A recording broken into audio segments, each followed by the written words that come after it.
Greetings and salutations. Today we are having a look at a Keeper of Secrets. For we does have two Keeper of Secrets, and I will show you the other one later. Actually, you can see it a little bit in the background, it's a long way off. So, the Keeper of Secrets is a demon of Slaanesh. Each of the four ruinous powers has itself a sort of god monster which it can use in battle. So you've got the big winged monster for Khorne, and you've got the two-headed eagle creature thing for the Rubric Marines and the Tzeentch. And then you've got a big fat thing, ogre monster thing for the Great and Clean ones, for Nurgle. And this is the big god monster that you get, the demon you get for Slaanesh, which is actually one of the better models. I don't do Tzeentch. I've never actually done Tzeentch.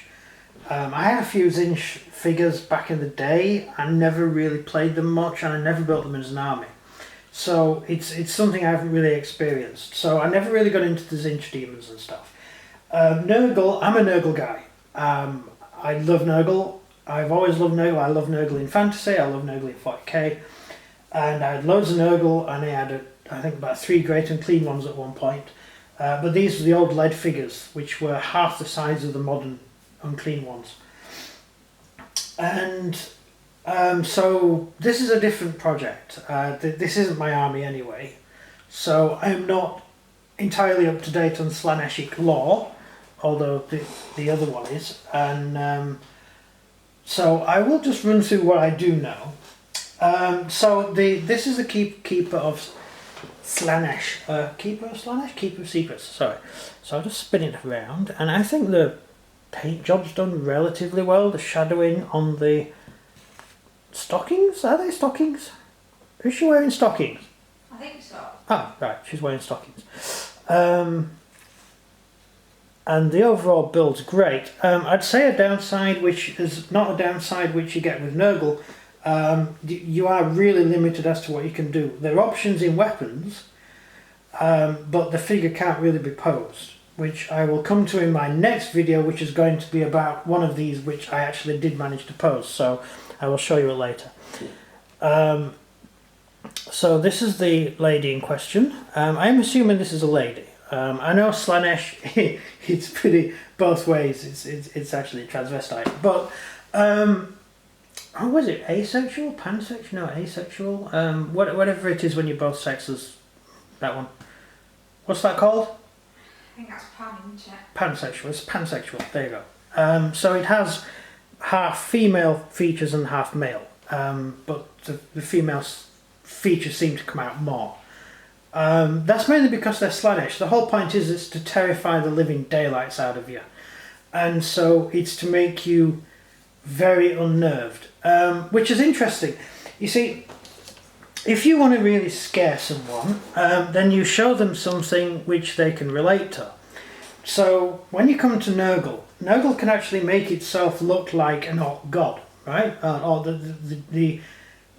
the Great and Clean ones can make them look like Gork or Mork, right? So you can actually scare orcs, or at least inspire, not fear in orcs, but you can inspire sort of doubt, right? Slaanesh can't. Slaanesh is kind of stuck. The visage of Slaanesh, the demons of Slaanesh that we know today, are exactly the same as the demons of Slaanesh that were created at the fall of the Eldar race. So this isn't a human we're looking at, or a semi-anthropomorphized human being kind of creature. It's actually Eldar. Now I know Eldar are related to humans, but it's technically a visage of Eldari mindset, this creature. And it was born at the moment of the creation, at the birth of Slaanesh, when this actual type of creature was created, this whole line of creatures were created, were at the moment of the birth of Slaanesh, and now they are stuck with it. They are stuck with that visage. And whereas Zinj can change continuously, they're completely changing all the time, and Nurgle will simply do what it needs to do to get the job done. Khorne doesn't care about anything as long as it can hit it. These guys, they're kind of stuck with what they've got. So if they go up against a orc, then all the orcs see is a big human. That's all the orcs see. They're not scared of it. It doesn't worry them. You go up against other creatures, non-bipedal creatures that are out there. Again, they would recognise it as a humaniform creature, something that looks like a human or an orc or whatever. It wouldn't bother them. It won't be getting into their psyche. Now, because humans are so close to the Eldar, in not mindset but sort of visual representation, then it kind of works on humans too, but it doesn't work on other races. But anyway, it's a long story, and she can explain it a lot better than me. I don't know why she's not doing the video. So yeah, it's a keeper of secrets, and oh yeah, I know it's got 2 extra arms. Don't worry about it. Right. So as with all the big monsters, instead of having a normal set of stats, its attacks and its movement are dependent upon how much damage it's got. So if it's got full 16 wounds, it moves 14 inches, its claws do 4 attacks, these extra arms just mentioned, these do separate attacks to the rest of the figure. These are additional attacks, these which you don't worry about, they're automatic and the model does it itself. So you get 4 additional attacks from your claws, and then you get 6 attacks. That's 6 normal attacks. That's using the sword and blade, things like that. There's 6 normal attacks, but the claws do 4 additional attacks. If it's reduced to 8 wounds, between 5 and 8 wounds, then it only moves 11 inches. Its claws do 3 attacks, and it has 5 attacks of its own. So that's reduced to 8 attacks in total. If it's reduced to between 1 and 4 wounds, it only moves 7 inches, so it's staggering across the battlefield because it's lost one of its legs or whatever. It's very wounded. Its claws only do 2 attacks, presumably because it's lost one of them, and its actual attacks are reduced to 4. So that's it. That's how it works, and that's actually pretty cool, because it means that and with most figures back in the old days, but I'm going 7th edition period or anything below, as something got wounded, nothing really happened to it. It could carry on doing the same maximum amount of attacks all the time, but now you can actually wound it to the point where it is less useful.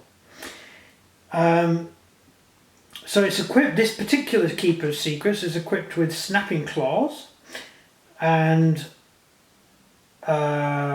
wit steel, a sword, and a ritual knife. Now the knife's cool because, this ritual knife here, because if you're in combat, you can roll and you get a 2 to 5 and you give a mortal wound to an enemy. That's pretty good. So during normal combat, if you roll a 2 to a 5, at the end of your combat, this isn't actually included in your combat rolls. So this is at the end of doing your 5 normal attacks and 3 claw attacks, depending on where you're at, you get to roll again. And if you get between a 2 and a 5, you do 1 mortal wound, and if you get a 6, you do D3 additional mortal wounds. That's pretty good. That's actually useful. And you only fail on a 1. So your chances of doing damage are pretty high. So not only do you do the claw attacks and the weapon attacks and everything, you get a chance to give mortal wounds as well. That's pretty good. The creature is psychic. It uses psychic powers. So you've got diabolic strength and presence have been given to this particular one. So I didn't do it, so don't look at me. As a demonette, a demon, it has mesmerizing aura, which is -1 to all enemies trying to attack it. Now, I've already mentioned this about the visage, the thing you're looking at terrifies you. So I would have, had I done the rules, I would have had that only apply to things like Eldari and humans. I wouldn't have had that apply to things like orcs, because orcs don't see it the way we do. orcs just see it as yet another warp demon that they have to kill. So they wouldn't be afraid of it. But that's what the mesmerizing aura is all about. It's basically, it's absolutely terrifying. You are absolutely terrified fighting this thing, and you die because of it. Then it gets delicate precision, which is reroll any attack rolls of 1. I don't think that applies. No, that does not apply to the ritual knife. It's okay. I'll have to check the book, but no, I can't do. So it's just any normal standard attack rolls of 1 you reroll. That's quite a common one you get in most armies. Give that ability. So yeah, that's it. It's pretty good. So it's very, very close combat. It's entirely close combat orientated. Again, I've mentioned about Slaanesh before, and which is why this is a close combat army. He gets to win initiative every single time. So not only is it fast, unharmed, it moves at an astonishing 14 inches. That's really fast. Then you plus your charge roll to it and stuff. Yeah, you're clearing the battlefield pretty quick with this thing. I think things like knights only move about the same speed. So it's really fast, and then it gets into combat, and you don't get to do anything about it unless you're on Overwatch, and even then you're probably not going to do anything because you're not going to hit. And then it's going to slice into you and do horrific damage to you. With its 6 standard attacks, 4 claw attacks, plus a chance to do up to D3 mortal wounds on top of it. That's huge. That is a very powerful demon. I'm beginning to worry about Nurgle now, actually. Yeah, I'm going to have to rethink my Nurgle army. So yeah, this thing's going to do a lot of damage. It's going to be horrific. Now you can see down on the bottom of this particular model, I have a dead Marine. He is an Imperial Fist, and he bought it. He's laid there in the rubble.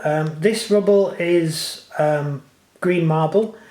I've done a green marble building, building with green marble floors, which is fine for our ruins and stuff for our game. And green marble features heavily with all my Imperial Fists, so they're stood on green marble bases, which are hell to do, by the way. But so it's stood on broken green marble, or glued to broken green marble, and that's the trooper who tried to get it. And you see he's got a little bit of purple blood on his blade, so he has drawn blood somewhere on this demon. So I think he's done pretty well, although he has been terrified to death, as you can see, because he's got a terrified look on his face, but he's probably been stabbed by this blade because he's had all of his life drained from him, and he looks like a zombie because he's had his life sucked away. Because that's how nice these demons are. They're just the sort of demons you want to bump into on a dark, lonely night. So that's it. That's the build. It was relatively easy to put together. I would say a novice could quite easily put this thing together. There aren't that many options for the model. It's pretty much one model. You can't really do many different things with it. You don't really get options to alter things. You can put the arms in different positions depending which arms you use, but it's pretty much as it comes out of the box. And I don't really like that. I like figures that you can really go to town on modifying. It's very hard to modify this. Until my next video, and then I'll show you what I came up with. And my next video is good, if I can get past the camera, is going to feature this lady's older brother. There you go. That's the next one I have to do, but I didn't want to do both videos together because they're completely different in a way, so we'll leave that for later. So thank you very much for watching. This video has droned on quite a lot, sorry, but I will be back shortly with my next video when I get around to filming it, which is going to be about the Keeper of Secrets that's hunting, which is this one here. So I'll get back to the rules about that one, and thank you very much for watching. You've been an absolutely brilliant audience, especially the guy at the back, And I will put some pictures on at the end in close-ups and sort of spinning around so you can have a really good idea of what it looks like in close-up. So thank you very much for watching. Leave any comments, stuff in the bars and all that sort of stuff. Like and subscribe, and this has been Imperator Vespasian. Goodbye.